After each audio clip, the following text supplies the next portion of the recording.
It cost $20 billion and was built to last a century, yet engineers knew it would sink the day it opened.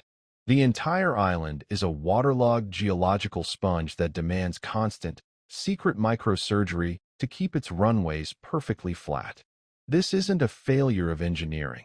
It's the relentless, multi-million-dollar tax levied by gravity on a city built on the sea. Chapter 1. The Immovable Object and the Unstoppable Force. This is not a story of a construction failure. It is a story of geotechnical defiance, a battle waged against the colossal, unyielding force of gravity and the deep, slow-moving physics of the Earth itself. It is the definitive account of how Hong Kong, facing an existential crisis and a geographical dead end, decided to literally reshape its corner of the planet. For decades, the city's gateway to the world was Kai Tak, a legendary, terrifying runway jutting into Kowloon Bay.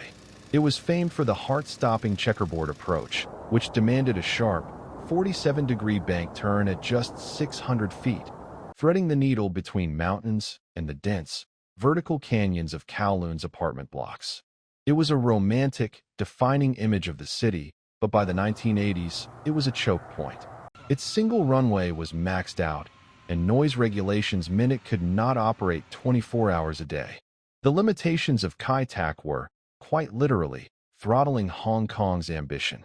The city, one of the world's great trading hubs, needed a modern, expansive, 24/7 gateway. The search for a replacement coincided with the greatest political uncertainty in Hong Kong's history, the looming 1997 handover to China. In response, the government announced the Airport Core Program, ACP, known colloquially as the Rose Garden Project. This wasn't merely an airport. It was a defiant, 200 billion Hong Kong dollars package of 10 monumental infrastructure projects, new bridges, expressways, rail lines, and, at its heart, a new airport on a small, insignificant island called Chek Lap Kok. Chapter 2. The Geotechnical Time Warp. To understand why Hong Kong International Airport is a study in controlled sinking, you have to look 30 meters beneath the pristine tarmac. The construction process required piling 350 million cubic meters of fill, mainly rock and sand from the leveled islands, onto this soft, wet sponge. The new island's weight, along with the colossal terminal building, acted like a massive piston, instantly squeezing the water out of the underlying clay layer. Because clay is largely impermeable, that water, the pore water, cannot escape quickly. This creates excess pore water pressure. Over time, and naturally, we're talking decades, even a century, this pressure slowly forces the water out. As the water leaves, the clay particles rearrange into a denser, tighter structure. This is settlement. It's not just sinking. It's the foundation material slowly, microscopically, squeezing the water out of its own structure and becoming denser. This process has two critical phases. The first, primary consolidation, is relatively quick, a few years, and accounts for the bulk of the movement. The engineer's genius lay in trying to complete this massive settlement before the airport even opened. But then comes the long-term, relentless phase, secondary compression, or creep settlement. The mud is a viscoelastic material. Even after the initial water is squeezed out, the solid clay particles continue to rearrange and compress under constant load. The engineers knew this creep would continue for 50 to 100 years. Chapter 3. The Perpetual War Against the Creep. The day the airport opened in July 1998, the most dramatic phase of the sinking may have ended, but the war against settlement merely transitioned to a constant, surgical vigilance.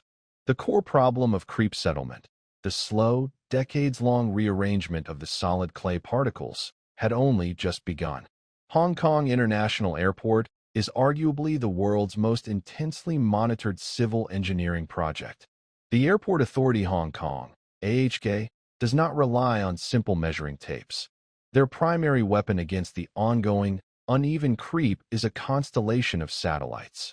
They use interferometric synthetic aperture radar, NSAR, Satellite-based radar is used to detect minute ground movement from space. By bouncing radar signals off the airport platform and comparing two images of the exact same location taken months or years apart, engineers can create a comprehensive interferogram that maps ground deformation with millimetric precision. INSAR is the ultimate early warning system. Traditional ground sensors are point-based. They only provide data where they are installed.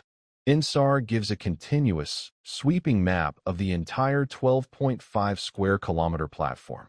It allows them to see the exact pattern of differential settlement, where the original rock foundation is stable, where the old reclamation is creeping slowly, and where the newest reclamation areas are undergoing their own, separate phases of consolidation.